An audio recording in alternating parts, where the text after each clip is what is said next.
বিসমিল্লাহির রহমানির রহিম। আলহামদুলিল্লাহি রাব্বিল আলামিন, আসসালাতু ওয়াসসালামু আলা রাসূলিহিল কারীম।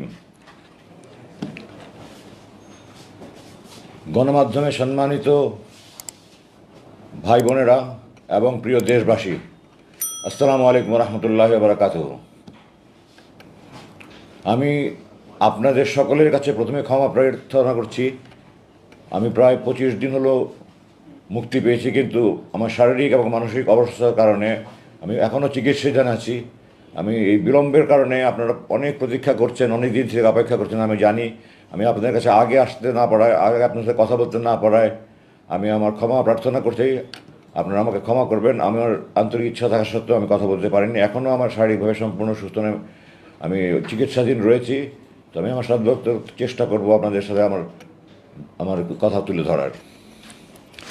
আমার বক্তব্যের শুরুতেই আমি এই দ্বিতীয় মুক্তিযুদ্ধের বীর শহীদদের প্রতি আমার সশ্রদ্ধ সালাম জানিয়ে আমার বক্তব্য শুরু করছি এবং স্বাধীনতায় শহীদদের আত্মার মাগফিরাত কামনা করছি। শোক সন্তপ্ত পরিবারের সদস্যদের প্রতি গভীর সমবেদনা প্রকাশ করছি এবং সরকারের কাছে আহ্বান জানাচ্ছি পরিবারদের যথাযথ ক্ষতিপূরণ প্রদানের জন্য। সেই সাথে আমি গভীর শ্রদ্ধার সাথে স্মরণ করছি আমাদের প্রথম মুক্তিযুদ্ধের শহীদ এবং বীর মুক্তিযোদ্ধাদের। এরপরে আমি আহত বীর মুক্তিযোদ্ধা যারা দ্বিতীয় মুক্তিযুদ্ধের মাধ্যমে দেশকে বিজয় এনেছেন তাদের প্রতি অভিনন্দন জানাচ্ছি। তাদের সুচিকিৎসার জন্য সরকারের কাছে আমি আহ্বান জানাচ্ছি। তাদের ক্ষতিপূরণের জন্য যা ব্যবস্থা করা দরকার সরকার প্রয়োজনীয় ব্যবস্থা দেবেন বলে আমি আশা করি। বৈষম্য বিরোধী ছাত্র আন্দোলনের বীর শিরোনামী সহ ছাত্র জনতার এই গণবিপ্লবের মাধ্যমে অর্জিত দ্বিতীয় স্বাধীনতার স্থপতিদের প্রতি আমার প্রাণ ঢালা অভিনন্দন। আপনাদের প্রতি আমার পরিবারের পক্ষ থেকে কৃতজ্ঞতা। আপনারাই আমাকে এই মৃত্যুকূপ থেকে বের করে নিয়ে এসেছেন। না হলে হয়তো আমাকে কতদিন এই মৃত্যুকূপে থাকতে হতো আল্লাহ জানে। আমার 29,794 ঘন্টার সেই নির্মম জীবন থেকে আপনারা আমাকে মুক্তি দিয়েছেন। এই জন্য আমি আপনাদেরকে আন্তরিক অভিনন্দন জানাই আমার পরিবারের পক্ষ থেকে। আপনাদের ঋণ শোধ আমি কোনোদিন শোধ করতে পারবো না। আমাদের দ্বিতীয় মুক্তিযুদ্ধের এই বীর শহীদরা এবং ছাত্র জনতা দেখিয়ে দিয়েছে বাংলাদেশ কি করতে পারে। বাংলাদেশ অপার সম্ভাবনা দেশ। এটা সমস্ত বিশ্বের কাছে, সমস্ত জালিমদের কাছে একটা বার্তা পৌঁছে দিয়েছে যে জালিমরা কোনো দিন স্থায়ী হতে পারে না, জুলুম কোনো দিন স্থায়ী হতে পারে না। সত্যের বিজয় অনিবার্য। আপনাদের মনে রাখতে হবে, বিজয় অর্জন করাই শেষ নয়, বিজয় অর্জন হচ্ছে বিজয় ধরে রাখা আরও কঠিন। আমাদের এই বিজয় নস্যাৎ করার জন্য চক্রান্ত এখনও চলছে। আপনারা দেখতে পাচ্ছেন প্রতিদিন কিছু না কিছু গণ্ডগোল করার চেষ্টা করছে। এগুলি সব ষড়যন্ত্রকারীদের পরিকল্পনা। আপনাদের এগুলো শক্ত হাতে দমন করতে হবে। আমাদের সবার এবারে সজাগ থাকবে এবং সংঘবদ্ধভাবে ঐক্যবদ্ধভাবে তাদেরকে প্রতিহত করতে হবে। আমি এই মুহূর্তে বাংলাদেশ সেনাবাহিনীর সেনাপ্রধান জেনারেল ওয়াকারুজ্জামানকে আন্তরিক অভিনন্দন জানাই। জাতির এই ক্রান্তি লগ্নে তিনি যে ঐতিহাসিক ভূমিকা পালন করেছেন, তিনি যে গুরুত্বপূর্ণ জটিল মুহূর্তে যে সিদ্ধান্ত নিয়েছেন যা জাতির এই দ্বিতীয় যুদ্ধ বিজয় অর্জনের সহায়তা করেছে, তার এই তার এই অবদান জাতি কৃতজ্ঞতার সাথে সারা জীবন মনে রাখবে। তার নাম ইতিহাসে স্বর্ণাক্ষরে লেখা থাকবে। Congratulations general Wakeruzzaman, I am proud of you. তুমি আমার ছাত্র ছিলে, I am proud of you. আমি এই প্রসঙ্গে একথাও জাতিকে স্মরণ করে দিতে চাই, বাংলাদেশ সেনাবাহিনী একটা দেশপ্রেমিক সেনাবাহিনী। কিছু অসাধু অফিসার হয়তো কোনো অপকর্ম করে থাকতে পারবে, কিন্তু আপনারা মনে রাখবেন এই সেনাবাহিনী এই দেশের স্বাধীনতা অর্জনের গুরুত্বপূর্ণ ভূমিকা রেখেছে। এই দেশের সেনাবাহিনী, এই দেশের জনগণের সেনাবাহিনী, এই দেশের ঐক্যের প্রতীক, স্বাধীনতার প্রতীক। এই সেনাবাহিনী এই দেশের জনগণের সেনাবাহিনী। সেনাবাহিনী সবসময় আপনাদের পাশে ছিল, থেকেছে, থাকবে ইনশাআল্লাহ, এবং আপনারা তার প্রমাণ পেয়েছেন। আমি সেনাবাহিনীর সদস্যদেরকে ওই সাথে অভিনন্দন জানাচ্ছি। আচ্ছা, আমি কি আবার পিছের থেকে আসবো না, যে পর্যন্ত পরিচিত থেকে যাবো?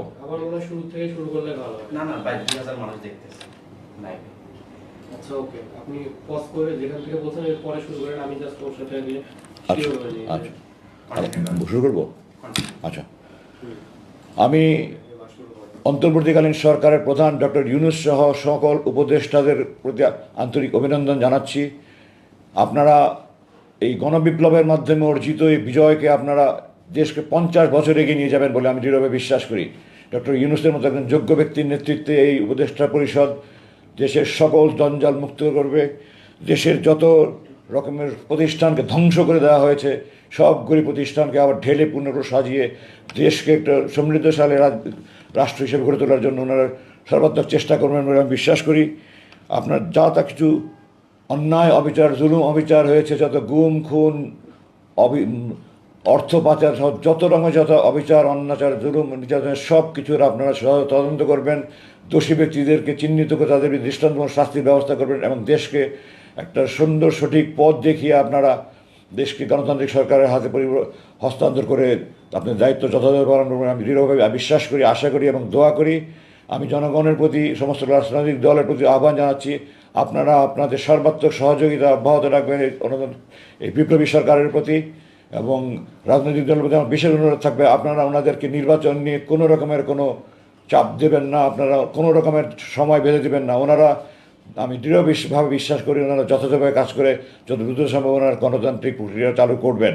এই জন্য আপনারা দয়া করে কোনো রকমের কোনো মানসিক চাপ বা কোনো রকমের কোনো বক্তব্য ওনাদেরকে দিয়ে ওনাদেরকে বিব্রত করার চেষ্টা করবেন না। ওনাদেরকে ওনাদের টাইম ফ্রেমে, সেটা কতদিন আমি জানি না, আল্লাহ জানে, ওনারা জানেন, দেশবাসী আপনাদের সহায়তা ওনার কাজ করতে পারবেন আমি দৃঢ় বিশ্বাস করি। এই পর্যায়ে আমি একটা আহ্বান জানাতে চাই এই বিপ্লবী সরকারের প্রতি, যে প্রথম মুক্তিযুদ্ধে যারা যুদ্ধ করেছিলেন তারা প্রথমত ছিলেন বাংলাদেশ সেনাবাহিনী, নৌবাহিনী, সেনা বিমান বাহিনী, তিন বাহিনীর সেই সশস্ত্র সুপ্রশিক্ষিত সেনাবাহিনী প্রথম শুরু করেছে, তারপরে আপামর জনসাধারণ মুক্তিযুদ্ধে প্রশিক্ষণ নিয়ে অস্ত্র নিয়ে যুদ্ধ করেছে। তাদের অবদান যেমন কোনো দিন অস্বীকার করা যাবে না, সে একই সাথে আজকের তরুণ যুবক ছাত্র জনতা যেভাবে কোনো রকমের সামরিক প্রশিক্ষণ ছাড়া, কোনো রকমের অস্ত্র ছাড়া নিজের বুক ঝাঁপিয়ে পড়ে তারা যুদ্ধ করে দেশ স্বাধীন করেছে, এদের অবদান আরও অনেক বেশি বলে আমি মনে করি।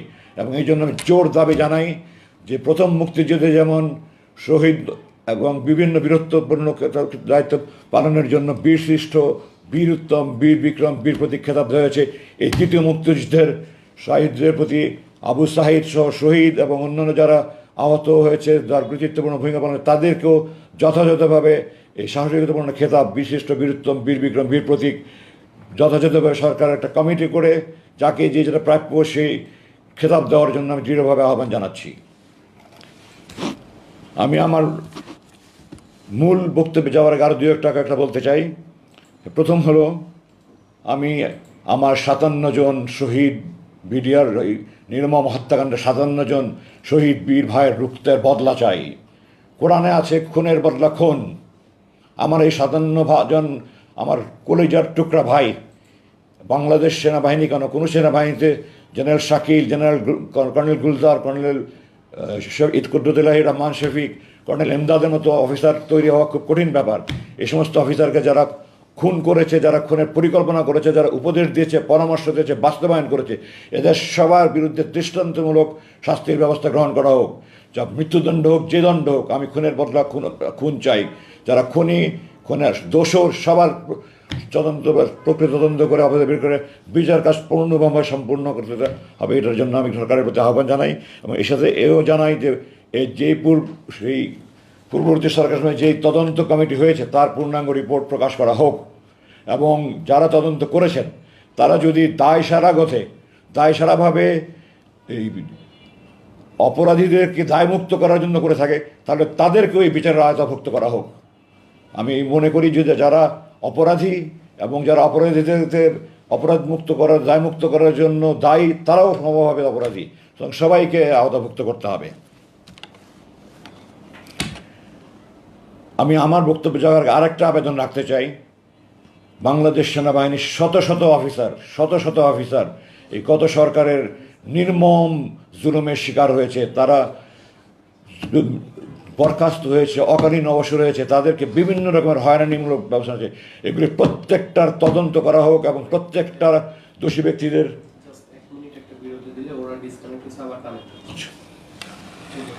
আপনি বলে শুরু করবো।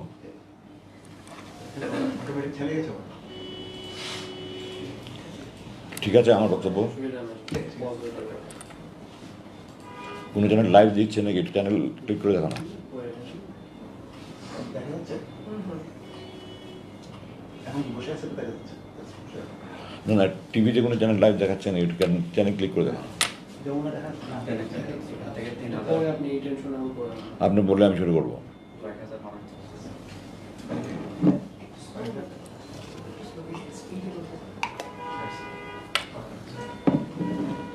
শব্দ প্রয়োগগুলো আর একটু স্পষ্ট করে কানেক্ট করতেছি।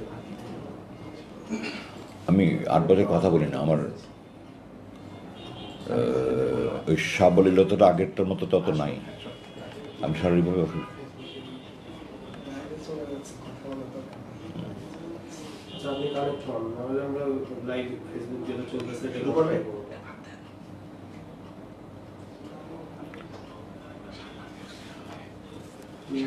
কানেক্ট হন।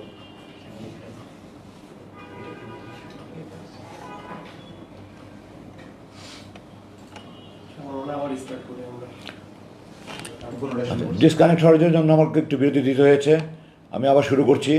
আমি আমার বক্তব্যে যাওয়ার আগে আমি আমার শত শত সেনা কর্মকর্তা, বিভিন্ন পদবীর সৈনিক যেভাবে গত সরকারের উপর জুলুমের শিকার হয়েছে, চাকরি থেকে অন্যায়ভাবে বরখাস্ত হয়েছে, অকালীন অবসর হয়েছে, তাদের চাকরিতে পুনর্বহাল, যে যেই পদে যেখানে পদায়ন হওয়া দরকার সেভাবে পদায়ন করা এবং তাদেরকে যথাযথ ক্ষতিপূরণ দেওয়ার জন্য জোর দাবি জানাচ্ছি। এবং এটার জন্য প্রক্রিয়ার কর্মকর্তারা তারা যথাযথ কর্তৃপক্ষের প্রক্রিয়া করছে। আপনারা সরকারের প্রতি আহ্বান জানাচ্ছি, আপনারা তাদেরকে চাকরিতে পুনর্বহাল করুন, তাদেরকে যার যার প্রাপ্য পাওনা পরিশোধ করুন।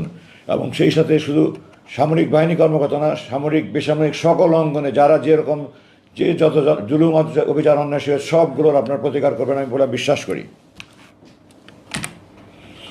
এবারে আমি আমার প্রসঙ্গ শুরু করছি। ভূমিকাটা হয়তো একটু বড় হয়ে গেল, আপনারা ক্ষমা করবেন।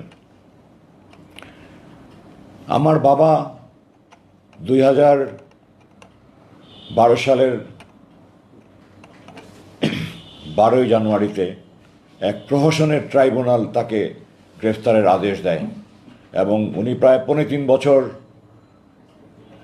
চিকিৎসাধীন অবস্থায় থেকে জালেমের কারাগারে থেকে উনি সুচিকিৎসার অভাবে উনি আস্তে আস্তে 23শে অক্টোবর 2000, আমি 8 বছর থাকায় আমার বছরগুলি এদিক সেদিক হয়েছে, ক্ষমা করবেন, 2013 সালের 23শে অক্টোবর উনি ইন্তেকাল করেন। এই দিনগুলো আমার পরিবারের জন্য অত্যন্ত দুর্বিষহ ছিল। একজন 90 বছরের ঊর্ধ্বে মানুষ কি অসহায়ের মতো ছোটো কামরায় বন্দিশালায় দিন কাটিয়েছেন আমাদের জন্য। আমরা বলতে আমি চোখের পানি আটকে রাখতে পারি না। আমার মার যে কী কষ্টের দিন ছিল, আমি আমার মার পাশে সেই দিনগুলো থেকেছি। এবং এরপরে আমার বাবা 23 অক্টোবর ইন্তেকাল করার পরে আমি আমার সমস্ত কর্মকাণ্ড বন্ধ করে সারাক্ষণ আমার মায়ের পাশে থাকতাম। আমার মা শয্যাশায়ী ছিলেন, প্রায় উনি অসুস্থ হয়ে যেতেন, আমি লোকমা খাওয়াতাম, আমার মায়ের হাত পা টিপে দিতাম, প্রেশার মেপে দিতাম, ওষুধ খাওয়াতাম, সারা রাত ঘুমাতেন না, ওনার মায়ের পাশে থেকে হাত বুলি বলে মাপে ঘুম পাড়িয়ে দিতাম। আমি সেই মাকে নিয়ে 22শে আগস্ট 2016 সালে রাতের ভাত খাচ্ছিলাম। আপনারা ক্ষমা করবেন, আমার মা নিয়ে কথা বলতে গেলে আমি আবেগ থামাতে পারি না। আমার মা ছিলেন আমার জীবনের শ্রেষ্ঠ বন্ধু।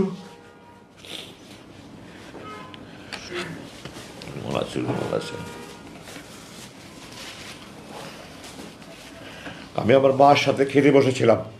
এই সময় সরকারের গুন্ডা বাহিনী, আমি গুন্ডা বাহিনী এই জন্যই বলছি যে আইন প্রয়োগকারী সংস্থার লোক ওয়ারেন্ট ছাড়া, মামলা ছাড়া, ওয়ারেন্ট ছাড়া উঠিয়ে নিয়ে যাওয়া মানেই গুন্ডারদের কাজ। সুতরাং যেই করুক না কেন সে গুন্ডা, এবং এটা করেছে সরকারের যেই বাহিনী হোক, সরকারি গুন্ডা বাহিনী। সরকারের গুন্ডা বাহিনী আমার বাসায় আসে এবং তাদের মধ্যে যাকে আমার একজন অফিসার বলে মনে হয়েছে, আমি 30 বছর